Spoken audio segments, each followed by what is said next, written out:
Last week, the Inspector General of Police, General Kale Kayihura, issued a directive to the traffic police to arrest the drivers of government and private vehicles who abuse sirens to illegally seek the right of way. All private, government and security officials who have illegally installed sirens, roof stock flash lights on their motor vehicles should immediately remove it.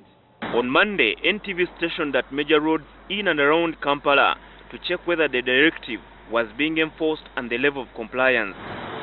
It's early morning and there is heavy traffic at Chibuye on the Kampala-Entebbe highway, which witnesses rampant abuse of the right of way. Not long after the NTV crew set its cameras rolling here, we saw these vehicles, the official convoy of the Commissioner General of Prisons, Dr. Johnson Byabashaija, pass by. The prisons service vehicles, led by a police patrol car and tailed by an army pickup truck, were driven on the wrong side of the road. At the Zana roundabout, still on Entebbe Road, this police patrol car driving from Entebbe led a convoy of official cars of police directors and another private car to the city center. Interestingly, on the same road, this convoy of one of the ministers of defense moved within the traffic without disruption. Even the driver of this ambulance that has the right of way chose to follow the traffic flow, probably because there was no critically ill person on board. Section 123, Clause 3 of the 1998 Traffic and Road Safety Act provides that the Minister of Works and Transport can issue a statutory instrument to designate vehicles that have the right of way. In 2014, the minister provided that the President, Vice President, Speaker of Parliament, Deputy Speaker of Parliament, Chief Justice, Deputy Chief Justice and the Prime Minister would have the right of way. Ambulances and police vehicles also have the right of way, but only when responding to emergencies. The law provides that any other person not designated by the Minister of Works and Transport has to seek special permission to get the right of way.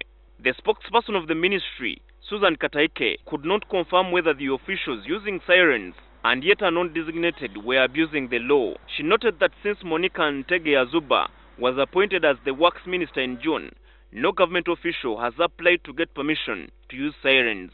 And I think the best way to prove whether they have the authority to use that would be by them showing that authority to the relevant organizations that need to know whether they do have it. And if the minister grants someone the right of way, such authority is not permanent. Like, for instance, the commissions of inquiry. It's for that specific period when the inquiry is going on. So we could be having all those that have applied before, but when their period elapsed and of course it closed, they are no longer using it. So I believe that there are those applications, but those people, maybe that service ended a long time ago. Some of the government officials who don't have the right of way as per the law, but are using police-lead cars with sirens include the Inspector General of Police, the Chief of Defense Forces and the Deputy, the NRM Secretary General and the Commissioner General of Prisons. If police say some government officials can be given the right of way when attending to emergencies, the question is, what is classified as an emergency? Is it when this government official is called for a meeting at State House Entebbe or catching a flight at Entebbe Airport? Is it when they are picking their kids from school or early in the morning going for their office work? These are the questions that remain to be answered when police is enforcing this directive.